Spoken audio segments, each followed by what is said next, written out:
A nossa proposta dessa palestra é dividir nesses 4 itens.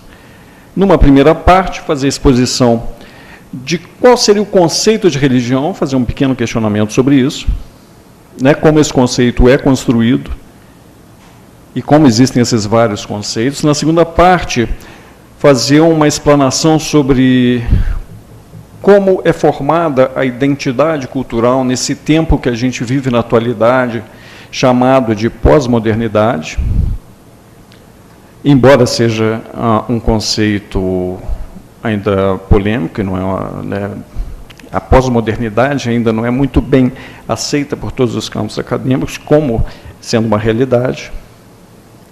Depois eu vou passar para a nossa parte, propriamente dita, do mundo do direito.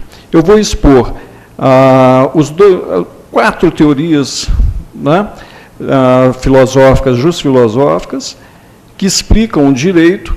Eu vou explicar mais ou menos como se dá, ou como tem se dado, a passagem do positivismo para o não positivismo, né, para teorias não positivistas na atualidade, e depois, nessa quarta parte, muito menos dar uma posição, pretendo muito mais provocar um diálogo sobre, então, o reflexo de todo esse processo da pós-modernidade, da saída da Igreja do Estado, e, de repente, o que tem entrado novamente, o que tem acontecido diferente no judiciário, no Estado, vamos dizer assim, de maneira mais genérica, que a religião tem que dar conta disso? Ou por que o Estado tem que dar conta que a religião está batendo às suas portas e a gente, às vezes, não consegue identificar como? E daí, então, vou demonstrar esse processo da chamada secularização e depois esse processo que tem sido apontado de dessecularização. Bom, vamos lá. Alguns conceitos de religião. Cícero é o meu predileto. Ele viveu mais ou menos ali no século I a.C., final da República Romana, né?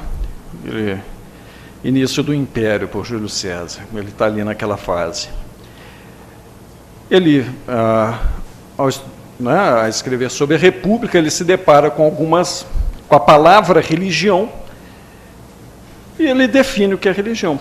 Ele diz que a religião vem da palavra latina religere, e que estava vinculada ao hábito dos conventos e daqueles oráculos, daqueles templos de adoração dos deuses, de ler e reler as suas escrituras, de cuidar das escrituras, de propagar aqueles mitos. Então, a melhor definição seria isso, a cuidadosa veneração dos deuses. É esse ato de venerar de maneira cuidadosa as divindades que ali existiam. 5 séculos depois, aparece essa figura, Lactâncio. Lactâncio, filósofo, nem tanto, mas um conselheiro de Constantino, do século IV, aí já da nossa contagem, ele dá uma outra perspectiva para a palavra religião. Ele diz que seria derivada da palavra religare. E se nós procurarmos os nossos dicionários etimológicos, nós vamos achar como se fosse isso aqui, né, que o Lactâncio percebeu. A gente vai achar essa definição como sendo a única definição. Mas Lactâncio ele dá essa definição porque, naquele momento, toda a mitologia cristã, vamos chamar assim, desculpa, porque não quero ofender nenhum sentimento, mas toda aquela a estrutura mitológica cristã, ela começa a entrar no mundo romano. E, por assimilação, esse pensamento cristão é construído muito antes, né, de Jesus Cristo. Ele vem da Pérsia e vem de uma estrutura que ainda marca hoje o cristianismo e algumas religiões. De um passado onde que estávamos em vamos chamar assim, de paraíso, um mundo presente que é desse sofrimento terreno, dessa vida terrena, com uma perspectiva de salvação futura.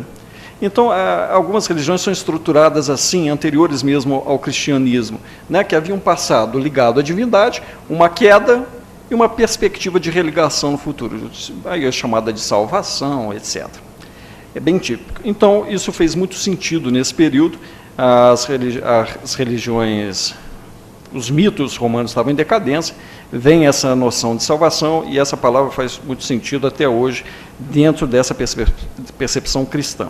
Não faz sentido em outras, para outras religiões. Durkheim, ele, pai da antropologia, ele coloca da seguinte forma: sistema solidário de crenças e práticas relativas a coisas sagradas, ou seja, separadas, proibidas, crenças e práticas que unem a mesma comunidade moral.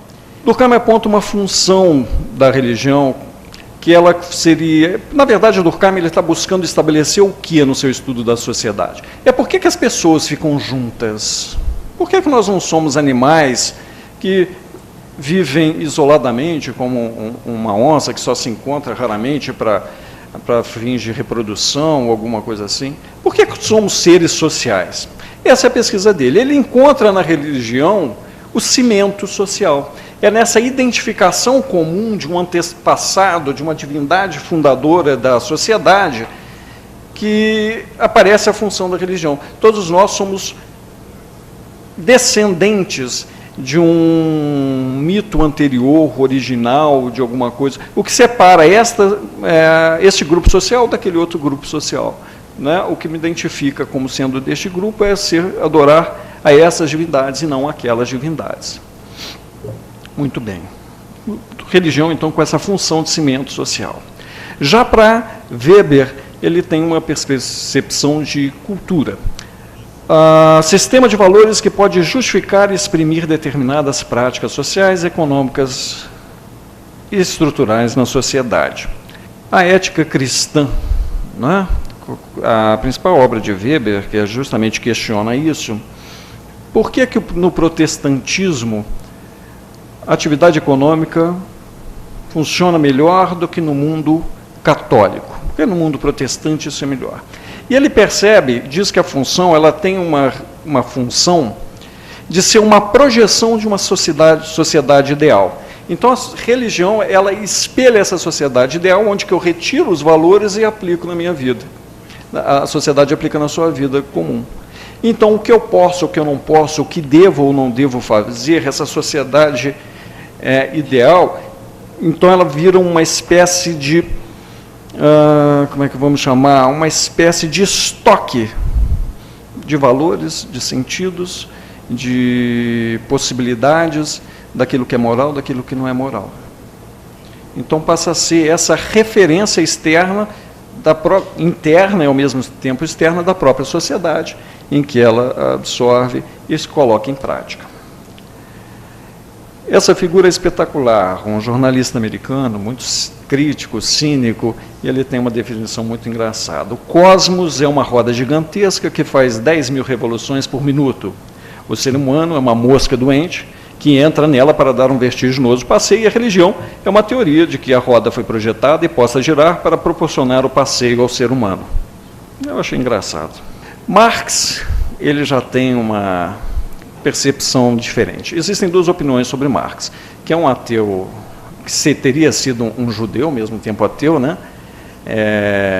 Incorrigível, mas Marx, na verdade, quando coloca que a religião é um ópio do povo, a segunda tese diz que o seguinte: não é no sentido de que o capitalista inventa esses mitos, a religião, para poder melhor dominar o operário. Ele coloca no sentido mais anestésico. As pessoas se lançam mão da religião como uma maneira de justificar o próprio sofrimento, a sua própria história, enfim, encontrar sentido na sua vida, na sua trajetória, e dessa forma ela consegue viver em paz com a opressão capitalista. Enfim, por isso o ópio do povo.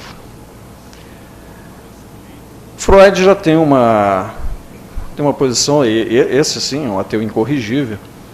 A religião é uma ilusão. O que Freud quis dizer com isso? Que o ser humano necessita de algumas ilusões para poder viver melhor. A religião, os deuses, eles entram eles atuam como um substituto do pai, um substituto da família. Quando o homem se torna adulto, ele que tem que dar conta dos problemas, ele tem que enfrentar a realidade sozinho, ele tem que ser responsável por si mesmo. Como isso é muito difícil e é traumático, então ele arranja um substituto para o pai, arranja as divindades. E através dessas divindades, ele vai dialogar, a culpa não é minha, foi Deus que quis assim. Enfim, a divindade exerce essa função de substituição do pai. É uma ilusão funcional. Esse vendeu bastante, muitos livros, se encontra nas bancas, Deus, o Delírio, já viram? Tem bastante. Diz que a religião é um vírus, uma espécie de meme.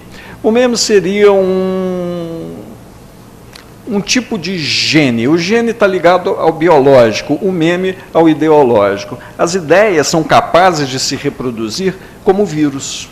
E a religião é uma espécie disso, segundo esse ponto de vista.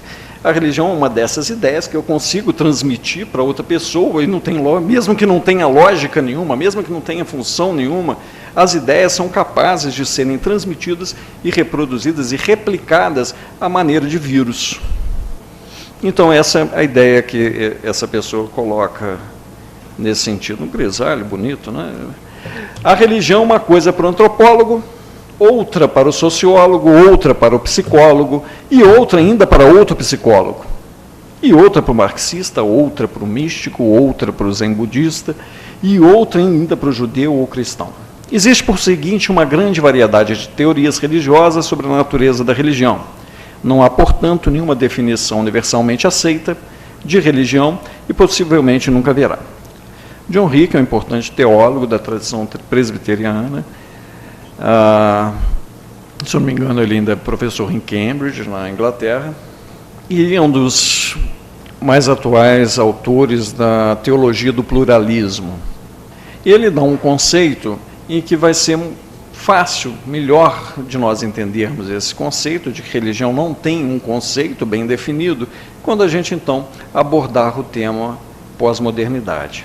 Rudolf Otto, é o sentimento do luminoso, de totalmente outro, de algo que é inevitável e algo fenomenológico. Ele inspira a definição de Eliade, que diz que religião é a experiência humana do sagrado, e a ciência da religião adota esse conceito. O que seria, então, experiência humana do sagrado? Decompondo a palavra experiência, a gente tem essas três partezinhas. O ex, que é uma partícula que sugere um movimento para fora, né? O peri, do ao redor dessas redondezas, né? Periferia, pericárdio, o que mais que tem? Parte do corpo que tem muito dias, peritônio, eu já ouvi falar algumas coisas assim. Periférico, né? E essa aglutinação aí de ciência retirou. Então, seria a experiência um movimento para fora dos limites, né, do conhecimento. Ciência nada mais é do que conhecimento. Então, essa experiência de quem? Humana. Então, só humanos poderiam são objetos de estudo ou sujeitos em que nós podemos olhar e falar, olha, ele teve uma experiência de sagrado. Então, não sei se animais têm esse tipo, não nos é possível determinar isso, mas aos humanos, sim, nós podemos observar. E sagrado? Muito bem, o que é sagrado? Entramos num terreno difícil. A história das religiões, ela não gosta desse conceito, os historiadores não gostam do conceito fenomenológico, que é esse que acabamos de apresentar, né? É um fenômeno, é uma experiência que o homem tem do sagrado, e, enfim, eles não gostam disso por causa desse conceito sagrado. O que é sagrado? Aí a gente volta à experiência. Porque algumas experiências, nós temos, essa palavra nós podemos ter dois tipos. A experiência do tipo 1, daqueles tipos de, vamos chamar assim, de áreas do conhecimento que tomaram a palavra ciência para si. Então, quando a gente fala de uma experiência científica, nós estamos falando de um ato que pode ser repetível. Qualquer pessoa pode repetir, não é? Quando a gente fala de experiência científica, a gente fala de impessoal. Aquela pessoa realiza, então, para ser verificável, verdadeira, qualquer pessoa deve repetir nas mesmas condições, completamente objetiva. O sujeito ele não participa, não influencia no resultado, né? Hoje em dia a gente tem mais como intersubjetiva do que como objetiva, neutralidade, né? Enfim, essa seria a experiência número 1. A experiência religiosa, pelo contrário, não. Sendo humana, pelo contrário, ela não se repete, ela não se transfere. A experiência religiosa, ela não é objetiva, ela é completamente subjetiva. Como se verifica a experiência religiosa? Pelo próprio sujeito que experimentou esse luminoso, esse sagrado. O que é o sagrado, então? Esse completamente outro. Qual que foi a experiência religiosa? Vamos colocar de algumas figuras importantes. São Francisco. Ele teve uma experiência religiosa. Algo chegou para ele e tomou. O pai dele queria que ele fosse nobre ou que fosse um herói de guerra, mas para ele não funcionou. Então tem algumas alegorias, algumas passagens da vida dele, como a Revoada dos Pombos. Ali teve uma experiência religiosa, ele foi tomado por aquilo que ele identificou como sagrado e transformou a vida dele. E teve consequências. Muhammad, também conhecido como Maomé, que não devemos usar esse nome, ele ficou lá alguns anos indo para a caverna, voltando e tendo revelações, aquilo é experiência. Aquilo é possível de repetir, outra pessoa pode verificar? Não. A própria experiência de Jesus. Ele se entendeu como alguém que tinha que falar alguma coisa. E assim tiveram outros, Zaratustra, Lutero, Calvino, quantos outros mais. É possível que cada um de nós tenhamos uma experiência religiosa? Não sei. Às vezes a gente vai ter ao longo da vida, às vezes não. Como que se vai verificar? Através da própria pessoa que experimenta. Como sagrado, algumas religiões, só para dizer, não sequer se consideram religião, por isso que o conceito é diferente. Se nós formos a algumas tribos africanas, etc., a palavra religião sequer existe. Mas como nós somos observadores e nos reconhecemos aquilo como religião, chamamos aquilo de religião. Eles têm uma palavra para identificar. As divindades, elas não estão fora do seio social, elas são participantes, não é? Elas são dialogantes com a sociedade. A bruxaria ela existe a todo momento, as pessoas sequer controlam isso, é interessante. Então, mas isso não nos desqualifica como, não é porque eles não têm um conceito que não podemos olhar e identificar esse conceito. Não é porque eles não têm a palavra história que nós não podemos estudar a história deles e assim por diante. Mas é muito difícil. Então entendemos sagrado mais ou menos isso. Será que essas coisas também passam a ter, essas outras imagens nos remetem a algumas coisas sagradas? Você é corintiana, parece, né? Não? Há muitos corintianos que se dizem, né? Que têm uma relação de sagrado muito maior com esses símbolos do que talvez com outros. Aqui eu estou colocando corintianos, mas servem palmeirenses, flamenguistas, enfim. A relação dos sujeitos com uma bandeira, os Estados Unidos eu coloquei, mas poderia ter colocado uma outra bandeira qualquer, às vezes parece que a relação é de sagrado. Bom, do ponto de vista de um estudo acadêmico, nós consideramos sagrado aquilo que é um totalmente outro, uma alteridade. Então, essa vivência da alteridade que a ciência da religião identifica como elemento sagrado. Muito embora o comportamento para outras coisas que não são alteridade, até sejam mais, vamos chamar assim, fanáticos do que em relação às alteridades, não é tecnicamente sagrado. Não é? Será que o sentimento de justiça é sagrado? A gente vai ver isso para frente. Sim, aqui dinheiro, né? Muitas vezes toma lugar. Nós mesmos, nós nos colocamos diante de nós mesmos, o humano como acima de tudo, não é isso? Então, tanto que a Constituição nossa protege o quê? Os nossos direitos humanos. as leis internacionais, a declaração, as nossas garantias. E o sagrado fica sendo algo abaixo de nós, mas depois é um outro assunto. Muito bem.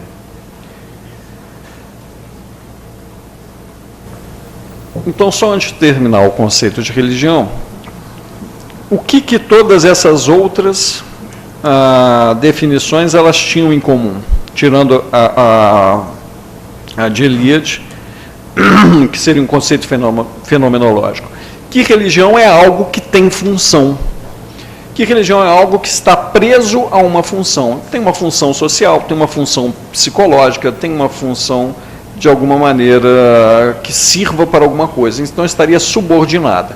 O conceito fenomenológico retira a religião como algo dependente de uma função e coloca a religião como sendo algo em si, um fenômeno humano. Então, tanto é que no final nós vamos ver. E o direito, ele é o quê? Se também não é um fenômeno social, né? A natureza do direito não estaria ligada à natureza da religião? Vencemos a primeira parte, falamos sobre o conceito de religião e a dificuldade de se conceituar a religião.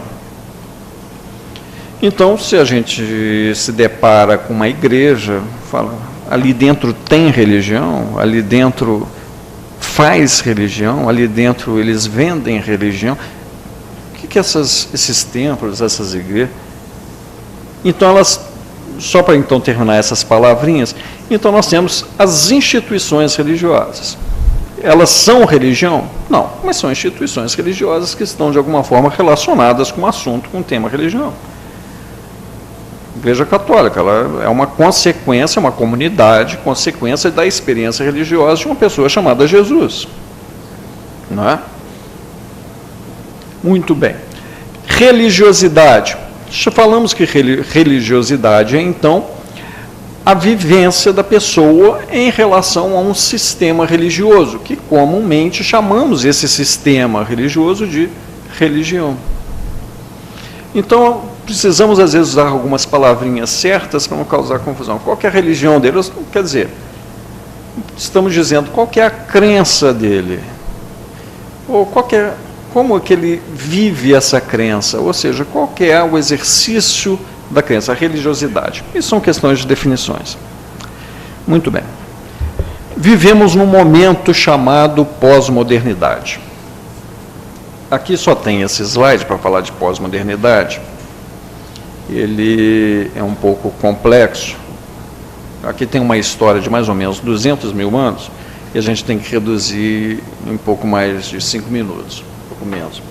Quando a gente coloca aqui pré-modernidade, modernidade, não dá para dizer de que ano a que ano.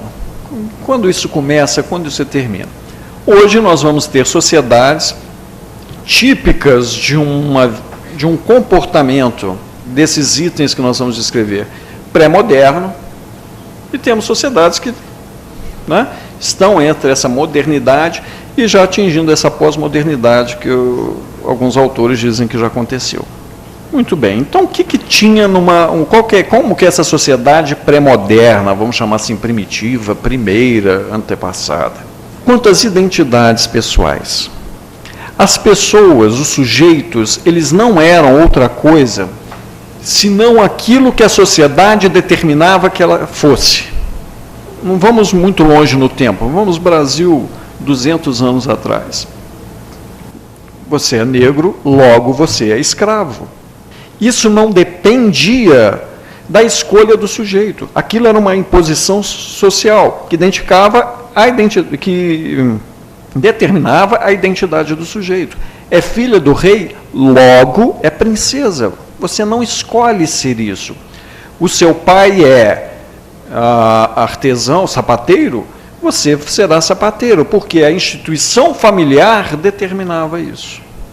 A ruptura disso, da pré-modernidade para a modernidade, se dá justamente na independência do sujeito em relação às instituições, seja a família, seja o Estado, seja a igreja, qualquer instituição, dessa autodeterminação. O que caracteriza o sujeito moderno é o poder sobre si mesmo de se autodeterminar. Não, eu não sou mais isso. Não, eu não quero mais casar com aquela pessoa que a família determinou. eu tenho direito de buscar minha plenitude, a minha felicidade. Esse é o sujeito moderno. Mas o que marca também o sujeito o pré-moderno para o moderno, que é dessa independência, e que vai ser uma diferença da pós-modernidade, é que esse sujeito moderno, apesar de ser livre para se determinar, ele busca uma estabilidade. Identificamos no sujeito moderno aquele tipo de discurso: eu sempre acreditei, eu sempre lutei, eu sempre fui coerente. Busca-se uma coerência. Já que na pós-modernidade, essa identidade completamente formada pelo sujeito e que impõe frente às instituições da sociedade, já não busca essa estabilidade. Eu era padeiro, depois não quis ser mais, quis ser advogado, cansei, fui ser artista, fui ser ator, não quero mais também. A fluidez das identidades é o que marca esse sujeito pós-moderno. Eu não tenho constrangimento nenhum. Antigamente eu acreditava nisso, agora não acredito mais. Isso não é errado. Essa constância, que antes era um valor da modernidade, já não aparece mais na pós-modernidade. O direito de mudar, de se mutar a sua própria identidade. Quanto ao poder, lá na pré-modernidade, nós poderíamos falar em líderes, poderíamos falar em pessoas diferenciadas que exerciam liderança do grupo social. Mas elas não concentravam o poder na sua pessoa. Elas tinham uma espécie de mandato. Você é o líder, ele justifica. E o líder, ele tinha os seus custos. O líder é o que ia na frente na guerra. Ele tinha essa... é o que dava cara a tapa, tinha um dever de proteção do grupo, entre outras coisas.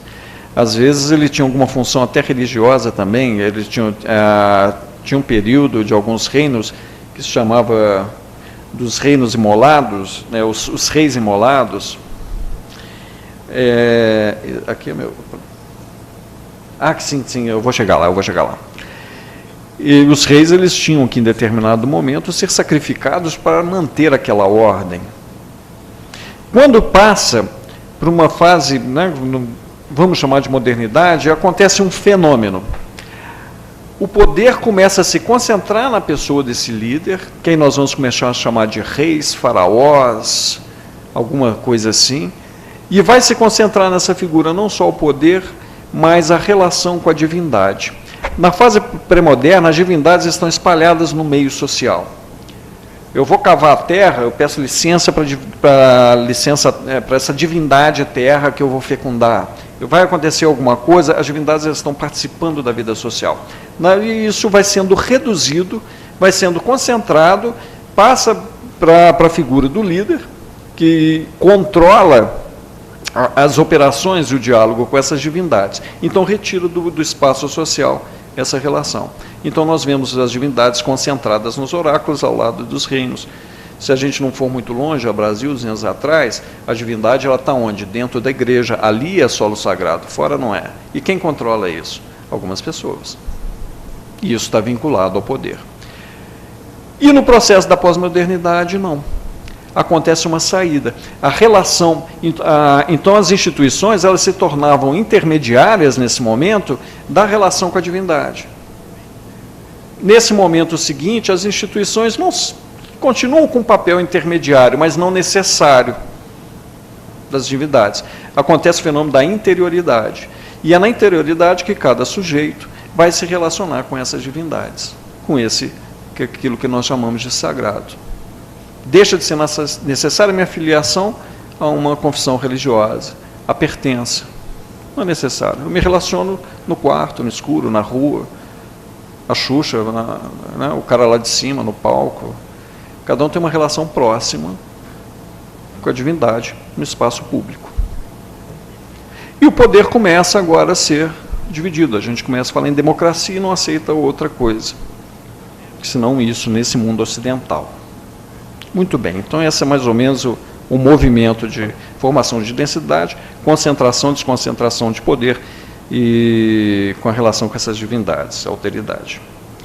A vida pós-moderna, então, ela se caracteriza, entre outras coisas, por esse tipo de vida urbana que a gente tem, em que nós nos desvinculamos da natureza, tudo para o sujeito é escolha, é possibilidade.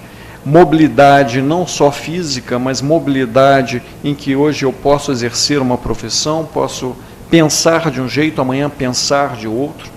Deixa de ter macrosistemas. O que quer dizer com macrosistemas e mobilidade? Nenhuma instituição diz para mim o que eu devo ser, o que eu posso ser. Inclusive biologicamente. Eu não estou satisfeito com o corpo masculino. Se amanhã inventarem uma maneira, já inventaram de fazer cirurgias, nada impede ninguém de escolher estar num corpo feminino e vice-versa. Você pode tomar hormônios, fazer operações de mudança de sexo. Nenhuma instituição, seja ela humana ou biológica, diz para a gente o que nós devemos ser. Temos uma total liberdade para isso, de crença, de pertença ou não pertença. Então, tanto que não falamos mais de pertença. Ninguém pertence mais a nenhuma instituição religiosa. Todo mundo frequenta. Então, a relação do ser humano com a instituição religiosa é uma espécie de relação de cliente e mercado. Né? Cada um desses sujeitos pós-modernos, eles constroem kits existenciais. Assim como tem shampoo para cabelo crespo, cabelo oleoso, seco, existe serviços e itens religiosos à disposição no mercado. Essa foto eu tirei essa segunda-feira, eu passando aqui na Liberdade. Aqui tem uma loja de produtos religiosos, que eu não peguei, mas eu peguei umas senhoras jogando búzios, não é? Tinha uma aqui que estava lendo cartas, uma outra mais à frente fazia leitura de mão. Ao lado tem uma capela que eu não sei o nome, mas ali parece que é a capela da Nossa Senhora dos Enforcados, cheio de velas acesas. Então aqui é mais ou menos, retrata num curto espaço como é esse nosso ambiente. É um ambiente plural. E o mercado religioso é plural, tem todos os serviços. Significa que as pessoas seguem uma ou outra? Não, elas seguem todas, tudo, um pouco de tudo. No final no domingo vai uma missa católica, no meio da semana vai tomar um passe no centro espírita, isso não impede de, quem sabe, ir num culto evangélico, e assim, as pessoas transitam. Então, há de se falar em identidades religiosas? Não, nem identidades, mas identificações. Ora eu me identifico com isso, ora me identifico com aquilo.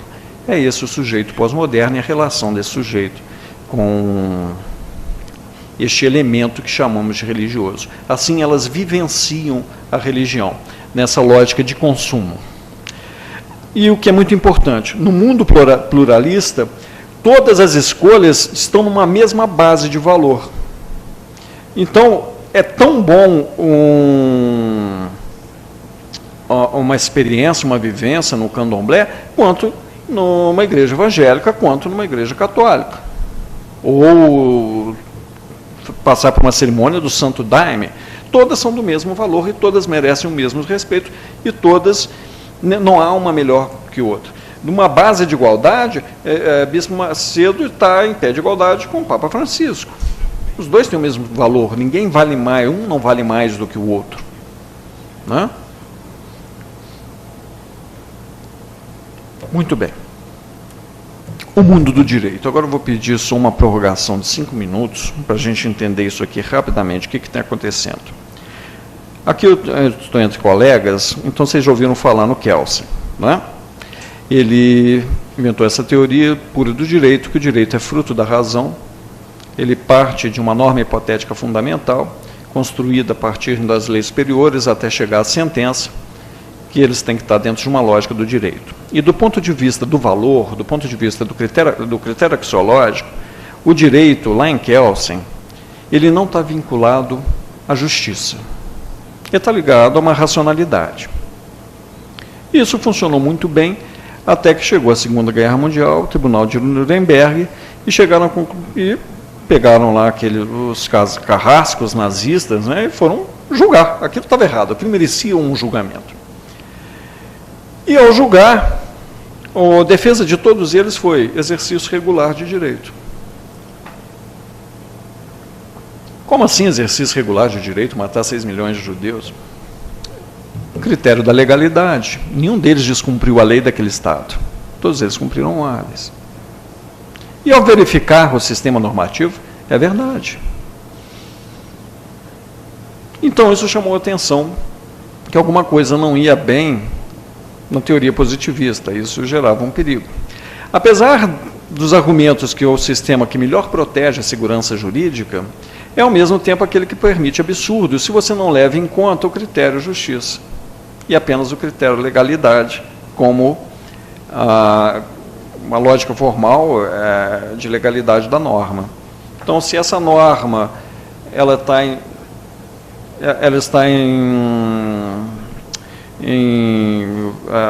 está logicamente vinculada a uma norma anterior até chegar na norma superior, que a Constituição ela está dentro de uma lógica, ela está consoante, né? Ela não destoa, então estaria perfeito. Aí chegaram à conclusão seguinte, olha, vão matar esse pessoal a si mesmo, né? Forca, prisão perpétua, porque alguma coisa está errada. E se usou o critério que não foi do positivismo. Daí em diante, o positivismo, como teoria abraçada pela academia, entra em crise e permanece em crise. O Brasil ainda é um daqueles que busca se abraçar no positivismo, mas nossos tribunais superiores, especialmente o STF, já abandonou já mostrou certo abandono do positivismo como teoria viável para o direito moderno. Como não integrar justiça num sistema de justiça? Essa foi a incoerência do positivismo e que ainda não foi superada. Há uma tendência de um dito neopositivismo que tenta corrigir isso, mas teoricamente ainda não funciona. Bom, ao lado também como uma teoria positivista, a teoria crítica do direito, ela tem como fundamento o poder. O que é o direito? O direito é aquilo que tem poder, diz que é direito. Se aquele grupo social está no poder, aquele grupo social vai dizer o que é direito, o que é lei, seja justo ou não seja justo. Em paralelo a essas teorias, nós temos as teorias não positivistas. Qual é a crítica às teorias não positivistas? Que elas não nos dão segurança jurídica, porque elas são também conhecidas como teorias interpretativistas. A segurança jurídica estaria vinculada àquelas teorias que não são interpretativistas, ou seja, não cabe ao juiz dizer qual que é o valor. O valor está inscrito na norma, ele tem que muito bem fazer aquela questão puramente lógica. Existe a norma, existe o fato, encaixou direitinho, ótimo, não precisa interpretar. Já aqui não. As teorias neoconstitucionalistas estão baseadas nos princípios. O direito ele é formado de princípios. Se a norma ela está dissonante com o princípio, essa norma não é justa, essa norma não faz parte do sistema. Então ela não deve integrar, ela não deve ser utilizada. Ou deve ser interpretada de maneira a se adequar aos princípios. Que princípios? Garantia da vida, propriedade privada, habitação, saúde, os direitos fundamentais. Então, dentro desse campo de princípios, o juiz deve olhar para eles num campo de horizontalidade. O fato concreto, tendo em vista esses princípios, que vai dizer quais são aqueles relevantes naquele momento, naquele caso que deve ser julgado. Um caso recente, fora do mundo religioso, foi o caso do mensalão e se cabia ou não cabia o recurso. E, claro que Celso de Mello, ele foi... meus elogios a ele pelo jurista que é. Ele falou, olha, estamos falando de princípios. Se existe o princípio do duplo grau de jurisdição, ainda que a lei positiva não tenha algo no sentido, eu não posso negar o princípio de direito que a todos pertence. Então, esse foi o argumento dele, tipicamente principiológico, interpretativista. E esses princípios, eles são eleitos dentro desse sistema jurídico a partir de quê? De uma moral social. Então, reintegra a moral dentro do sistema jurídico. E outro sistema, então, nós temos teóricos aqui, como Durkheim. Alex, do lado de cá, o justnaturalismo, já se coloca da seguinte forma. Não há... Como eu vou dizer que o jus... Como é que eu vou pensar numa jus injusta? direito, jus, ele tem que estar vinculado, ele tem que estar relacionado ao valor da justiça. Norma injusta não é norma, não é direito. Então, direito. E o que é justiça? Justiça faz parte de algum pensamento, de algum momento daquela época, de alguma sociedade. Então, não posso imaginar que faz parte de um sistema jurídico uma norma injusta. E justiça é o quê? É um fenômeno natural humano. Nós temos, assim como a religião é um fenômeno humano, sentimento de justiça, a noção de justiça também. É humano. Antes mesmo de existirem lei, existiu alguém que decidiu um caso do que é certo e do que é errado. Um pai em relação aos filhos. Desde quando nós estávamos na caverna, não conseguimos imaginar que alguém não apaziguou alguma lide nesse sentido. Muito bem, então essas são as teorias. E nós temos, então, como uma teoria que tem sido aplicada largamente, cada vez mais, são as teorias não positivistas do nosso país, com destaque para o neoconstitucionalismo. Hoje nós falamos que o nosso direito é um direito baseado em princípios. Enfim, mais uma informação e depois a provocação. Falamos que existia um processo de secularização, em que a religião foi afastada do Estado. Todo mundo estudou isso na escola, isso foi dito para todas as pessoas. E agora estão dizendo o seguinte, olha, tomem cuidado que isso pode estar mudando. Então, volta e meia vem um discurso, por um Estado laico, vamos defender o Estado laico está sendo ameaçado. Bom, então vamos primeiro às palavras. Secularização por quê? Tanto secular quanto laico são palavras religiosas da instituição católica para definir o quê? A igreja não é uma instituição dos séculos, Deus não está nos tempos, não está nos séculos. Logo, séculos esse estado é dos tempos, Deus está além disso, a igreja católica fora disso. Então, nesse estágio de separação de igreja e Estado, isso vai acabar porque a igreja não acaba, os tempos sim. Laico, são laicos aqueles que são leigos. Então, se esse é um Estado laico, é um Estado de leigos. E a Igreja Católica não é leiga, ela conhece. Então, essas são as duas palavrinhas. Bom, primeiro houve a secularização. O afastamento da instituição católica já está acabando. Vai dar. Então, eu trouxe alguns recortes legais para ver esse processo de saída da religião do Estado, da instituição religiosa do Estado. Há um pedacinho das ordenações de Dom Afonso, coloca de maneira bem clara, eu li antes, então dá para traduzir esse português arcaico. Ele está tratando das ordenações, diz, até aqui no quarto livro, falamos dos contratos e testamentos, agora entendemos tratar neste quinto livro dos crimes e penas as penas que pelos crimes eles devem haver os que cometerem. E porque entre todos os outros crimes, o que se tem achado de mais grave é o crime da heresia, por ser cometida contra nosso Senhor Deus. Então, de todos os crimes mais terríveis desse reino absolutista lá de trás, são aqueles que estão vinculados à da heresia contra Deus. Como é que o Estado e essa crença religiosa estão unha e carne ali. Isso aqui são a parte dos crimes, o livro 5. E isso vai vigorar no Brasil até esse código de Dom Pedro I, 1830, o nosso primeiro código criminal. Então está lá, Dom Pedro, por graça de Deus, unânime aclamação dos povos, diz que então, propagar por meio de papéis impressos, litográficos, qualquer coisa que, já vamos ali embaixo, proferidos em reuniões públicas, doutrinas que diretamente destruam as verdades fundamentais da existência de Deus e da imortalidade da alma, isso é crime. Então, o Estado defendendo uma determinada condição religiosa. E passamos já aqui no nosso primeiro Código Penal da República, de 1890, já com a mesma posição que nós temos hoje. Olha, você não pode perseguir ninguém por suas crenças religiosas e também não atrapalhe o culto de ninguém. Não é? E o Código de 1940, que até hoje vige, ele segue mais ou menos essa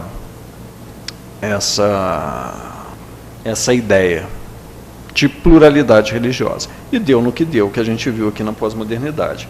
Então já estava ali toda essa questão. Muito bem, esse aqui então é o nosso último slide. O que temos aqui, nesse momento dessa pós-modernidade, em que nós largamos o Estado vinculado a uma ideia dita religiosa? Nós temos um Estado que se diz ateu, que se diz secular, laico, mas com um presidente lá rezando antes de todas as reuniões. Está aqui o Barack Obama, temos o Marcos Feliciano, e ele é um símbolo de outros que agora começam a entrar no Estado, né, pela via legislativa, e falar, olha, espera aí, eu não estou defendendo o Marcos Feliciano, nem o atacando, mas o que tem acontecido? Pessoas vinculadas a entidades religiosas, com ideias religiosas, são padres, são pastores, começam a ganhar força política e vão para o meio legislativo e vão dizer o que é direito. E legitimamente. Eles foram eleitos democraticamente, pelo voto direto, e estão lá com uma missão: representar aqueles que o elegeram. E ele vai lá propor as leis segundo a sua consciência. Daí que vem, não, mas o Estado laico, o Estado laico. E essa ilusão que eu queria chamar a atenção. Nós achamos que vivemos num Estado separado da religião. O fato de termos nos separado da instituição religiosa dominante há um pouco mais de 100 anos atrás, uns 150 anos atrás, 120, não fez com que as pessoas deixassem de ser religiosas. O fato de não ter uma instituição vinculada ao Estado não afetou em nada na construção das leis. Por exemplo, bigamia ainda é crime. Né? Ninguém foi condenado por isso ainda, mas está escrito lá no Código Penal ainda, não está? Está lá em 1940. Por que é crime? Em outros estados, como os estados muçulmanos, isso não é crime, é um direito. Ter duas ou mais esposas. Porque isso vem de uma moral religiosa. As nossas leis estão construídas a partir dessa religião que praticamos. E cada vez mais tem sido desenhada. E que religião é essa que nós praticamos atualmente? A religião do pluralismo, da pluralidade. De cada um faz o que bem entende. Se entende com a divindade. Então buscamos um Estado que defenda essa liberdade de praticar essa religião. Essa religião de cada um e de todos ao mesmo tempo. Mas essas questões estão atravessadas no Estado. Aborto, as guerras, ainda tem pessoas que querem religiões totais, ainda temos o problema de miséria e a religião não trata disso em nenhum Estado, alguém vai ter que tratar disso. Tem um crucifixo ali no plenário do STF, né, simbólico, singelo, mas ele está lá. E dizer que não tem nada a ver com as decisões seria um pouco fantasioso. A questão ali, né, do homossexualismo. E o que está chamando mais atenção é o seguinte: quando a gente estava na década de 70, algumas instituições religiosas, elas estavam se reunindo, principalmente a católica na Europa, para dizer, quando a religião acabar, nós vamos fazer o quê com esse patrimônio todo, com essa igreja toda? Essa era a discussão dos anos 70. E, de repente, houve um reavivamento da religião, e naquela mesma época, para-choque de caminhão, né, final dos anos 70, início dos anos 80, só tinha pornografia. A maioria que é jovem não lembra bem, mas só bobagem. Mulher é igual não sei o quê, só coisa assim. E, de repente, desaparecem toda essa pornografia do para-choque de caminhão, e começa a aparecer mensagens do tipo, Deus é jóia, o resto é bijuteria, Deus é fiel, rastreado por Deus, Jesus é não sei o quê. Houve um reavivamento religioso. E esse reavivamento religioso, ele está entrando no espaço político e está entrando no judiciário. Acabou. Bom, enfim, e entra pelas diversas vias. Temos alguns conflitos, agora mesmo, ontem foi passado um e-mail para todos nós, que somos da comissão, de uma senhora reclamando de um culto até, do Feliciano, em que ele ataca. Então, estamos questionando a legitimidade, até se nos cultos eu posso ou não posso devo ou não devo ser tolerante com as demais. Então, isso é algo que nós ainda vamos discutir.